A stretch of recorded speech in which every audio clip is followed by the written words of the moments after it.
el segundo gran fenómeno que nos encontramos es el de la corrupción, sobre todo el de la corrupción a nivel internacional. Esa corrupción que ya en los años 70 del siglo pasado provoca reacciones como la de Estados Unidos después del caso Lockheed y una serie de investigaciones del Congreso de Estados Unidos que demuestran que hay cientos de multinacionales norteamericanas que están realizando de manera más o menos regular prácticas de soborno, de corrupción a nivel internacional, y lo que hace es producir unas reacciones legislativas de cara a exigir más control interno a estas organizaciones a la hora de realizar negocios fuera. La Foreign Corrupt Practices Act, la FCPA, es la primera gran norma internacional que actúa sobre las organizaciones. Pero posteriormente, y como una actividad paralela a esta, como un fenómeno específico, a través de OCDE, Naciones Unidas y sobre todo a través del GAFI, del Grupo de Acción Financiera Internacional, ese organismo no gubernamental que se crea para un poco colaborar con los estados en general en la lucha contra el blanqueo de capitales, se empieza a identificar una fenomenología específica de financiación o de gestión de fondos en el ámbito del blanqueo, que es la de las personas con responsabilidades públicas y todo su entorno de familiares y gente de confianza. Es decir, esas personas, al final, que son el objeto de las prácticas de corrupción, son los sujetos activos de la concesión de beneficios, de contratos, etcétera, a cambio de dinero, pues necesitan legalizar esos fondos para que no sean detectados y empiezan a generar estructuras específicas de legitimación de esos fondos. Con lo cual, la estructura de prevención de blanqueo, GAFI, empieza a recomendar identificar a estas personas, las llama Politically Exposed Persons, PEPs, en España se tradujo como personas con responsabilidad pública, PRPs, y se les pone el foco de cuando tengan relaciones económicas con ellas, los sujetos obligados, desde los bancos hasta los asesores fiscales, pues tengan un cierto foco especial en controlar el origen de los fondos con los que estas personas los contratan. Por lo tanto, la corrupción tiene una derivada importantísima, luego veremos algunos ejemplos de cómo todo esto confluye en el mercado, pero hay una incidencia importante en cuanto a los cargos públicos y cómo ellos cobran los fondos. El tercer gran bloque que se entra en este mercado del blanqueo de capitales y que adquiere cada vez más importancia es el fraude fiscal. El fraude fiscal no había estado dentro de la visión, del enfoque de la lucha contra el blanqueo de capitales con tanta intensidad hasta el año 2007 y la crisis financiera mundial. Es a partir de ahí donde sobre todo empieza a coger una importancia muy destacada. ¿Por qué? Porque había planteado problemas conceptuales. El fraude fiscal es un fenómeno en el que tiene que ver con la idea del ahorro de costes fiscales que a nivel internacional lleva a las políticas de erosión de las bases imponibles y de competencia fiscal, es decir, cómo las grandes multinacionales intentan llevar los beneficios a aquellos territorios donde sus filiales tributan menos impuestos y no a aquellos territorios donde están generando los beneficios, pero eso también tiene una derivada ya más peligrosa, que es cuando esto se hace ya saltándose las normas fiscales, incumpliendo las leyes y engañando a las autoridades para no declarar beneficios que se han realizado. Ese fraude fiscal también necesita ocultar el fruto de ese fraude fiscal para que no sea detectado, investigado, sancionado e intervenido en dinero, y por lo tanto empezamos a encontrar pues, la ilusión fiscal, que en un principio pues, es la clásica de coger el maletín e irse a ciertos paraísos fiscales a esconder los fondos, pero que hoy en día ha cogido altísimos niveles de sofisticación, ¿no? Entonces, hay un momento en el que las autoridades mundiales entienden que hay que poner un foco muy específico en este tema para impedir que las estructuras financieras internacionales, que los paraísos fiscales, que las políticas de planificación internacional se utilicen para defraudar impuestos.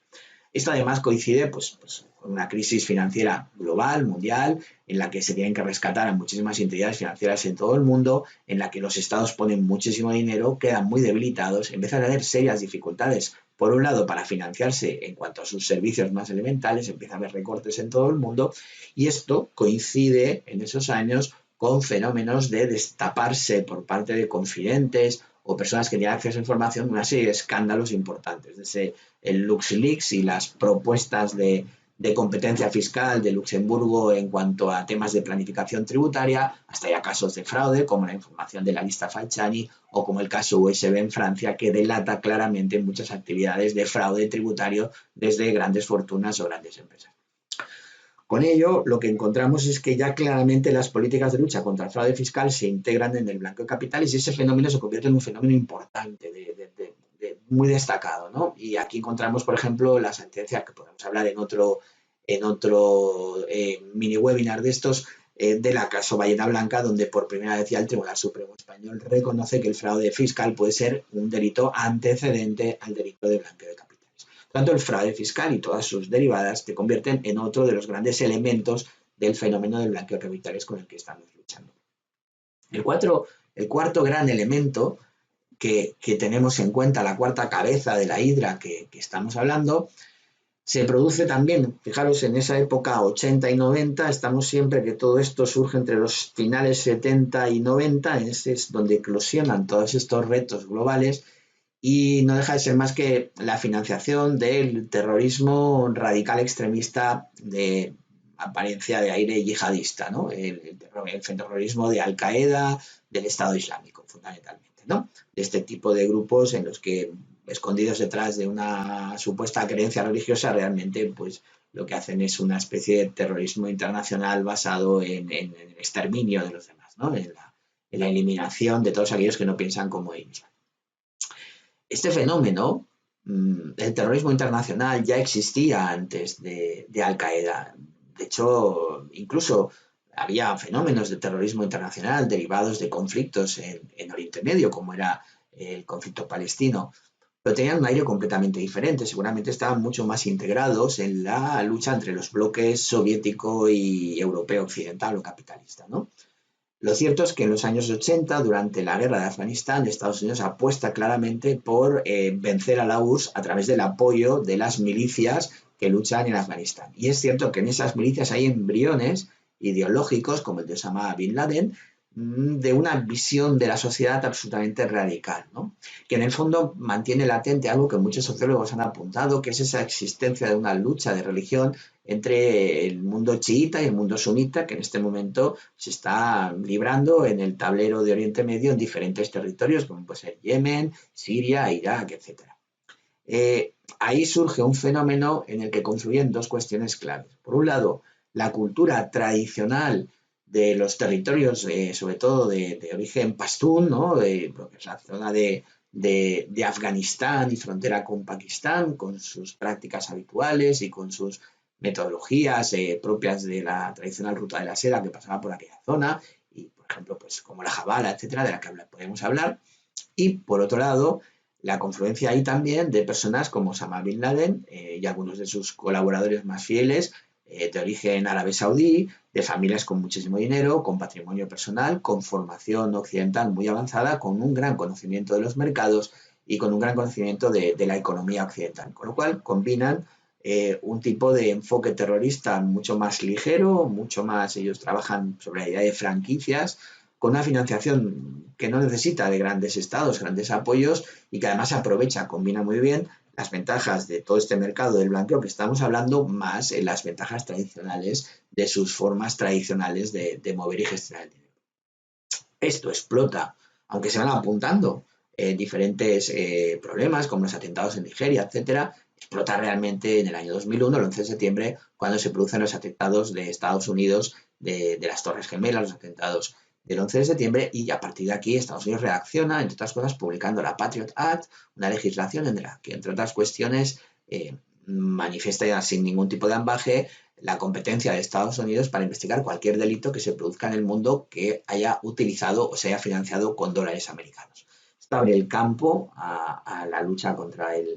la financiación, tiene su propia complejidad. La financiación del terrorismo no es como los casos que hemos hablado de los cárteles colombianos, un dinero que ganan delictivamente, que quieren legalizar para disfrutarlo, utilizar en otras actividades. Muchas veces sí que es cierto que hay actividades delictivas que financian el terrorismo, pero también es cierto que hay actividades, como puede ser aprovecharse del deber que tienen los musulmanes de practicar la limosna para generar asociaciones sin ánimo de lucro aparentemente, digamos, buenas o que quieren hacer actividades positivas, que realmente son pantallas que sirven para captar esos fondos y desviarlos a actividades terroristas. También hay otro elemento que es muy importante, y es que muchas veces los fondos no vuelven a la persona que los genera, sino que se generan una parte para ayudar a otros que muchas veces entre ellos ni contactan ni se conocen. Eso, más el adoctrinamiento de los terroristas y el uso de las nuevas tecnologías, hace que el coste de los atentados sea cada vez menor y sea más fácil de financiar. Este fenómeno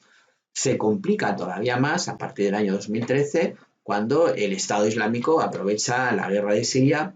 y la debilidad de Irak para tomar el control de un amplio territorio entre Siria e Irak, y además produce riqueza, produce petróleo, produce cereales, que genera una economía, y crear un verdadero Estado terrorista en el que hay pues, una administración que cobra tributos y que destina todos esos fondos a desarrollar, pues, por un lado, un ejército, por otro lado, un ejército informático que trabaja muy bien a nivel de nuevas tecnologías, y una estructura territorial en la que aplican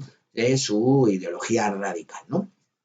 Ese fenómeno también genera todos unos retos nuevos de financiación del terrorismo, porque hay un momento en el que llegan incluso a exportar más de 100 millones de dólares diarios de petróleo a través de la frontera de Turquía,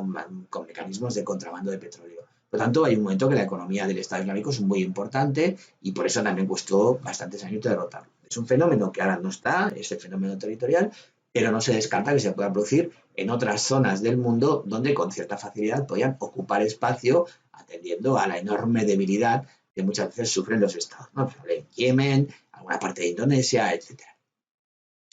Este fenómeno, además, cuando se va extinguiendo territorialmente, genera un tercer fenómeno que ahora nos está preocupando muchísimo, que es cómo a través de las nuevas tecnologías están buscando que las células terroristas pues sean prácticamente células low cost, en las que además el adoctrinamiento es tecnológico y es casi un autoadoctrinamiento, y el atentado prácticamente se autofinancia, ¿no? Ejemplos claros de eso fue, por ejemplo, en el atentado de Charlie Hebdo en el año 2014, como paralelamente al asalto a Charlie Hebdo, un terrorista llamado Kubaili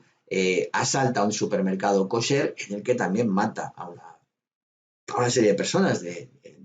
origen judío, y él mismo se autoinmola. Este señor había conseguido cometer ese atentado comprando en Bélgica, en Molenbeek, en un barrio de Bruselas, un AK-47 que había financiado con un préstamo en Cofidis, en el que con sus propios datos y simplemente modificando su domicilio consiguió engañar a la financiera, y la financiera de un préstamo personal de 6.000 euros con el cual pudo comprar esa arma. Como podemos entender,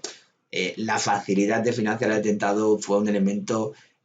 clave en aquel momento para entender que estábamos ante un fenómeno extraordinariamente preocupante. Esto ha ocurrido en los atentados de Barcelona, donde los costes del atentado se financian por los propios terroristas con su trabajo, y por eso, por ejemplo, en la quinta directiva de prevención del blanqueo se está bajando el nivel de control de, por ejemplo, las tarjetas prepago que utilizan para este tipo de actividades a ingresos superiores a 100 euros, ¿no? Y vamos bajando muchísimo el nivel. El fenómeno del blanqueo de capitales está perfectamente integrado dentro de la fenomenología del terrorismo. Estamos ahí en una confluencia, en una aprovechación de mercados económicos más avanzados y más tradicionales, y al final pues hay un foco importante también en este que realmente está generando mucha preocupación. Por lo tanto, estos cuatro grandes bloques existen, nutren todo un mercado de servicios offshore, de servicios de pantalla, de simulación, metodologías, técnicas que utilizan todos indistintamente y aprovechan dentro de un marco más amplio como es el de la globalización económica y la globalización financiera, y todos los hubs financieros y económicos y bancarios que eso ha ido generando en los últimos 30 o 40 años. Pero además muchas veces se mezclan. Por ejemplo, eso ocurre muy claramente en fenómenos como la corrupción internacional. Queremos aprovechar para presentarte nuestra firma y los servicios que prestamos. Bonatti Compliance surge en el año 2014 como resultado del proceso de expansión a nivel nacional de Bonatti Penal & Compliance, un despacho ubicado en Barcelona especializado en derecho penal corporativo,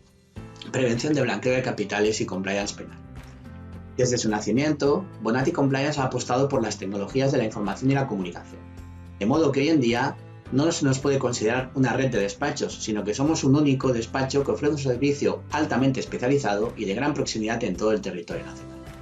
A través del uso frecuente de las videoconferencias y la intranet corporativa como eje de nuestros procesos operativos, nos podemos centrar en tres cuestiones que consideramos fundamentales para un buen servicio: la atención al cliente, la mejora continua de estos servicios y la capacitación permanente del equipo.